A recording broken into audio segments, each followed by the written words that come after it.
Hola a todos, mi nombre es Guillermo Zapata. Soy director del área de riesgos, cumplimientos y servicios forenses en PwC. En esta oportunidad, los invitamos a participar en esta nueva sesión de nuestro podcast Infocus, dedicado a la consultoría y negocios, en la cual trataremos y abordaremos temas relevantes vinculados a el análisis de datos desde la perspectiva de gestión humana, para ver cómo esto tiene una relevancia estratégica en la planificación de las empresas. Para mí es un gusto poder contar con la participación de Alessandra Pestein, gerente senior de nuestra área de consultoría y negocios, especializada en temas de transformación empresarial, tales como integración, transformación digital y automatización de procesos. Y en línea con eso, y para poner un poco el contexto, cuéntanos, Alessandra, por qué se está hablando con mayor frecuencia de este concepto de People Analytics y por qué es importante para la gestión empresarial. Hola Guillermo, gracias a ti por la invitación y encantada de estar aquí para poder compartir con ustedes. Importante la mención que has hecho porque la analítica de datos abarca muchos frentes, pero en especial hablar de People Analytics es importante hoy en día para focalizarnos efectivamente en el área de recursos humanos, ¿no? Y People Analytics en sencillo es el proceso, ¿no?, de recopilar, analizar y utilizar los datos de tus recursos, ¿no?, de los recursos humanos de las empresas para poder tomar decisiones informadas, ¿no? ¿Qué quiere decir? Que yo voy a tomar una decisión basada en un patrón, en una evidencia, y no solamente en un aspecto subjetivo, o yo creo, o corazonadas, ¿no? Entonces, People Analytics surge como un valor estratégico para ayudar a resolver los desafíos que se tienen en una empresa, los desafíos críticos, porque las empresas tienen diversos problemas o aspectos que tienen que considerar, que incluso con People Analytics evidencian y sale en la mesa, ¿no? Sabemos, por ejemplo, ¿no?, que la pandemia aceleró a las organizaciones de poder actuar sobre People Analytics, de monitorear, ¿no?, cómo está el bienestar de los empleados que trabajan a distancia, retener el talento clave, ¿no?, a medida que comenzó a aumentar, no sé, la escasez de la mano de obra muy especializada. Entonces, tener estos datos importantes o claros y medidos en una empresa empieza a tener mayor relevancia,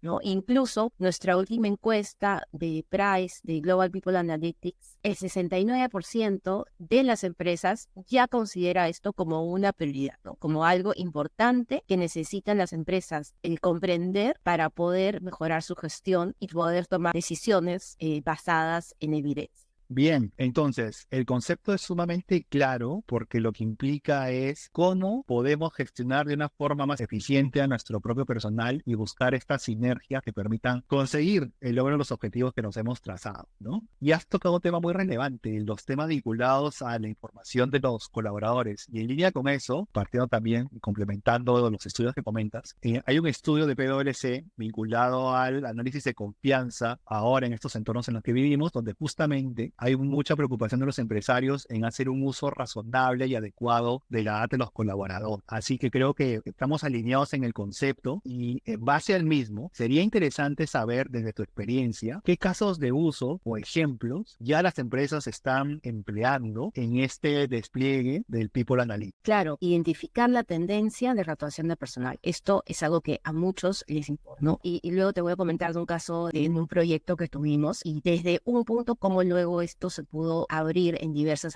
variables que ayudaron a poder entender esa rotación. Pero bueno, uno, entender esa tendencia. Dos, mejorar esa retención de los empleados, ¿no? Cómo puedo optimizar la contratación o el reclutamiento o cómo mejorar, ¿no?, los programas de capacitación y desarrollo al ver, ¿no?, que tengo una tendencia o a un issue o a una carencia a suplir, por ejemplo. O si estamos con los programas de inclusión y diversidad, cómo yo logro evidenciar que tengo efectividad en esos programas, ¿no? ¿Cuántas personas estoy contratando, ¿no?, que tienen estas características? Analiza cómo van sus sueldos, cómo esto va evolucionando en el tiempo, cuáles son los que rotan en función a ese factor, por ejemplo, de diversidad, y así focalizando las acciones, por ejemplo, del clima laboral, o por ejemplo, ¿no?, el rendimiento de tu equipo, cómo eso impacta en las personas y el rendimiento de los beneficios que se le da a la empresa, ¿no? Entonces, en realidad es muy diverso, pero puntualizando solo en un proyecto proyecto que tuvimos con un cliente de servicios financieros. Él empezó analizando los datos de la rotación de personal en ciertos puestos y en áreas específicas de su empresa. Quería entender por qué había rotación en diversas áreas y en cuáles había más o menos. Entonces, para empezar, bueno, se analizó la data, ya sea cualitativa y cuantitativa, se hicieron entrevistas, se analizó las encuestas de salida, se revisó con los LinkedIn de cada uno, bueno, diversos factores que nos ayudó a tener input,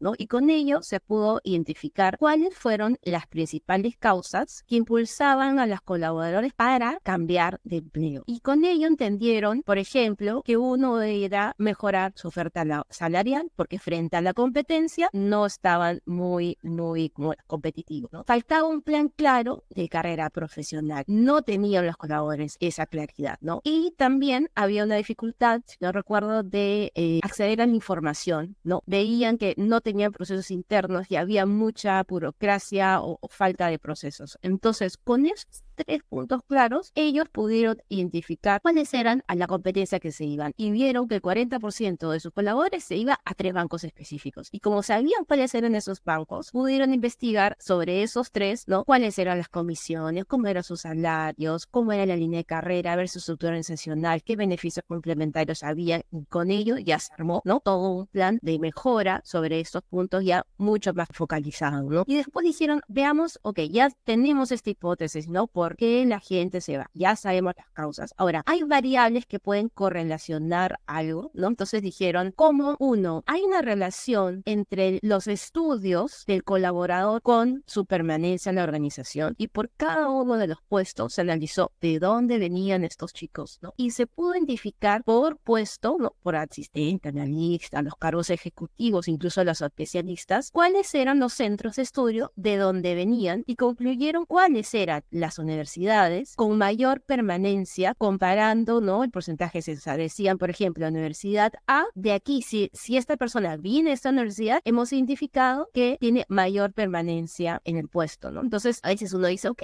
que venga de las mejores universidades, y a veces tú dices, no, capaz para este puesto de, no sé, un cargo ejecutivo o para un asistente, no es necesario que venga a las universidades, ¿no? O quizás cuando analizamos ello no lo tenemos en cuenta, pero si ya sabes que puedes reclutar de una universidad específica para ese puesto, ¿no? Ayuda a mejorar a la contratación, ¿no? Y todo tu proceso, y optimizar tu proceso y tener a futuro, ¿no? Una persona que tenga mayor tiempo contigo. Y bueno, después hubieron diversas correlaciones adicionales que se hizo, por ejemplo, ¿no? Hay una relación entre la permanencia del trabajo y la distancia en lugar de trabajo, porque ahí, claro, también había que identificar en qué centros de trabajo estaban estas personas en las agencias versus su ubicación, ¿no? Su lugar de vivencia, ¿no? Entonces ahí vieron que también era un factor importante, o el salario, o el promedio de cumplimiento de la venta, ¿no? Entonces, y alguna vez que tú ya tienes data, ya puedes entender, puedes hacer tus modelos y hacer estas variables y ir ayudando a entender más sobre esta simple pregunta, ¿no? ¿Por qué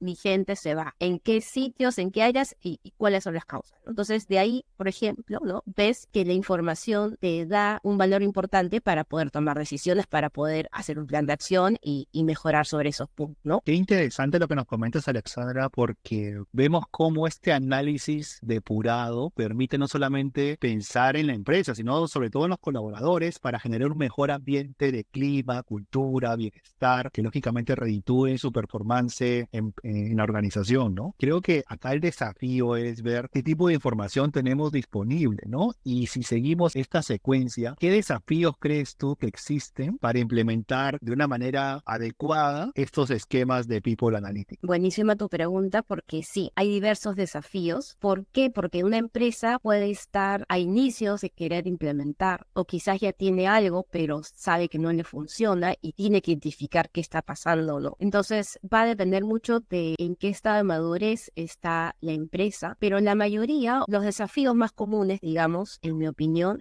son 4. Uno, y el principal, es poder tener la disponibilidad y entender cómo está la calidad de los datos. Porque, claro, el Departamento de Recursos Humanos tiene acceso a datos relevantes, ¿no? Y muchos de ellos están en diversos formatos, en diversos sistemas. Unos los tiene el ERP, otros los tiene una base de datos. Entonces, están muy dispersos, ¿no? Y eso dificulta mucho la integración, la integridad, que sean consistentes, ¿no? Y que sean confiables y precisos, ¿no? Entonces, uno de los principales puntos que hay que tratar es ver todo la gestión de datos, el gobierno de datos, ¿no? Y hacer una depuración y todo un trabajo de datos, que eso es lo principal. Como segundo, y no menos importante, considerar la privacidad y la ética aquí también es un desafío, ¿no? Porque analizar los datos de recursos humanos tiene que cumplir con todas las regulaciones, ¿no? De las leyes de datos. Y el Departamento de Recursos Humanos tiene que asegurarse que los datos se utilicen de una manera ética, se proteja la privacidad de los empleados, ¿no? Que sean datos agregados, ¿no? No puedas evidenciar nombre, apellido, su situación, ¿no? Y que esto implica tener políticas claras, procedimientos adecuados para que garanticen que estás cumpliendo, ¿no? El cumplimiento normativo y quieto con la seguridad de los datos, ¿no? Entonces, todo el tema de tratamiento de datos personales con los colaboradores debe alinearse con los requisitos de la ley y poder, si son datos sensibles, no tener el consentimiento por escrito o en las cláusulas de privacidad, en sus contratos, etcétera. Entonces, eso es todo, ¿no? Pero sí es importante tenerlo claro y también es parte de un desafío en las empresas porque muchas empresas no tienen estas políticas. El tercer punto es ya cómo tú implementas esto y haces que ya haya una cultura y se adopte esta cultura analítica. Y eso es un gran desafío. Es un gran desafío porque las empresas estén ya acostumbradas a trabajar de una manera, ¿no? Y ahora decirle, ok, ahora lo integramos de esta manera. Utilizamos el dato y sobre el dato tomamos decisiones hasta que no lo ves y no hay un sustento claro, personas no lo van a caer, ¿no? O quizás tienen ciertas casas. Entonces hay que hacer programas de cultura, ¿no? Los profesionales que trabajan en recursos humanos tienen que tener las habilidades analíticas o ayudarlos a hacer ese digital upskilling o complementar al equipo, ¿no? Con personas que ya vengan con esta comprensión de la data, porque siempre va a haber una resistencia al cambio, ¿no? Y es fundamental fomentar, ¿no? Comprensión y que acepten que el análisis de datos es una herramienta para tomar decisiones en el área, ¿no? En el área y en la organización en general. Y con ello, el último punto es justo ello, ¿no? Esto no es solo labor de recursos humanos, o sea, es importante que se integre a recursos humanos con otras funciones del negocio, ¿no? O sea, que TI también esté con ellos. Y esa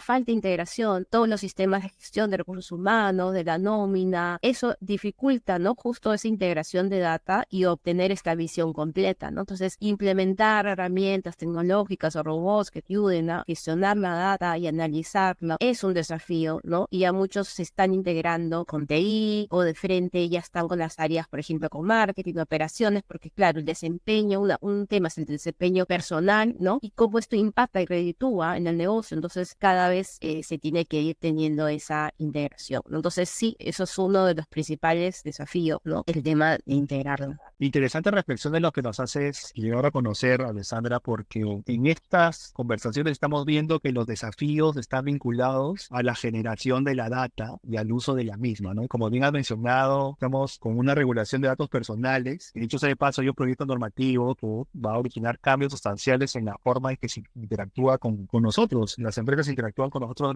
los usuarios. Así que habrá que prestar especial atención cuando salga un reglamento y ver cómo esto tiene un impacto, no solamente en los temas que conversamos, sino en el día a día empresarial. Y dado que ya tenemos todo este contexto y las tasas, que sin duda alguna son súper buenas para las empresas, ¿cuál crees tú que serían los próximos desafíos y el futuro de People Analytics en los próximos años, considerando que estamos viviendo todo este entorno digital de aceleración a través de la automatización, inteligencia artificial, realidad virtual? ¿Cómo ves tú el futuro de People Analytics en este punto? Así es, efectivamente, ¿no? Toda esta transformación digital ya está sucediendo y el punto clave, creo, que es qué tan rápido, ¿no? Los líderes empresariales pueden ya evaluar esto y responder, ¿no? Y prepararse y preparar a su organización para este futuro. Entonces, sí, el futuro de People Analytics es bastante prometedor. Yo esperaría que ya evolucione a una madurez predictiva, ¿no? Porque en los estadios de People Analytics tenemos el básico, ¿no? Donde tú recién empiezas a recopilar la data. Después vienes al siguiente, que es conocer ciertas tendencias, patrones. De ahí te vas al siguiente y desde donde ya con esas tendencias y patrones y benchmarks puedes identificar y anticiparte, ¿no? Y ya tener un análisis predictivo. Y con ese análisis predictivo donde tú ya ves datos históricos, ya puedes hacer un modelo estadístico, ¿no? Utilizar minería de datos, etcétera, ya puedes irte al prescriptivo, ¿no? Entonces sí esperaría el futuro de People Analytics se enfoque más ya en un predictivo y prescriptivo, ¿no? Utilizando ya sea inteligencia artificial, ¿no? O el machine learning, aprendizaje automático, para poder anticiparte estas tendencias y poder ya tener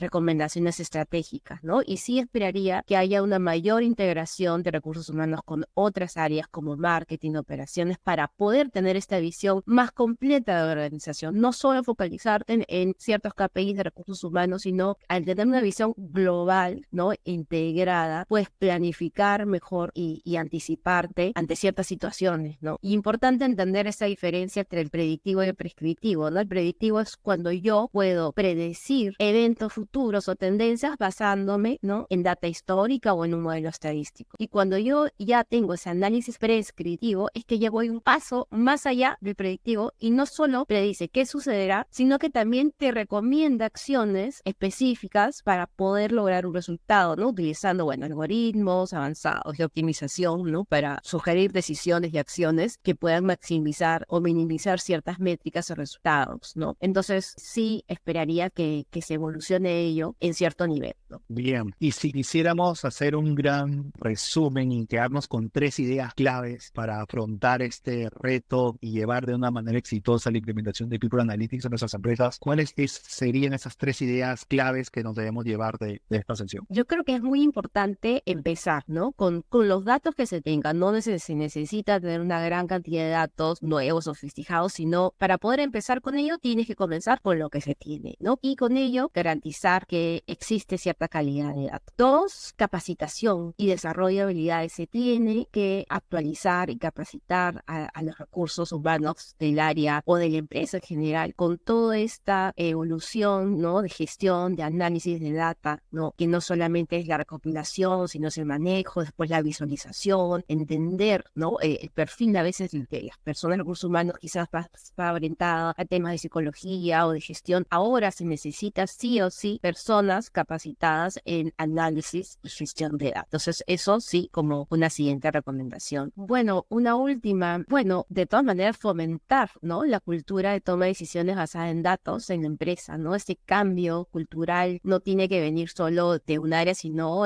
desde arriba, ¿no? Desde la cabeza, desde el board, desde el directorio, cambiar ese paradigma que a veces la data que viene no es fiable o esto viene de aquí, no, yo no confío en ello, ¿no? O sea, tenemos que tener apoyo con la tecnología para poder tener sustento y tener herramientas claras, adecuadas, eficientes, que te ayuden a fomentar esa cultura de datos, entrenar a tu gente y confiar que para tomar una decisión tiene mayor impacto basados en datos. Excelente. Creo que los temas que hemos tratado y sobre todo los aspectos clave que nos has comentado son realmente relevantes y necesarios de cara a cómo las empresas podemos mejorar en el tiempo, ¿no? Y también el personal, que es nuestro activo más valioso en el mismo. Me quedaría a lo que has mencionado, un uso ético de la información. Creo que en este momento uno de los factores que les preocupa tanto a consumidores como colaboradores y otro grupo de interés es el uso de los datos personales, en este caso que hayan brindado alguna organización, ¿no? Entonces creo que también debería haber una estrategia que esté orientada a un uso ético y responsable de la misma. Bien, pero me parece súper bueno todo lo que hemos conversado. Te agradezco por habernos acompañado en esta sesión. Quedan muchos temas por hablar, así que te comprometo desde ya para una próxima oportunidad. Y a todos aquellos que nos están escuchando, los invitamos a que nos sigan en nuestras redes sociales, nos hagan llegar sus comentarios sobre algún tema particular que quieran tratar y será hasta una próxima oportunidad. Muchas gracias y hasta la próxima. Gracias a ti, Guillermo, un placer y cuando quieran, muy motivada a poder compartir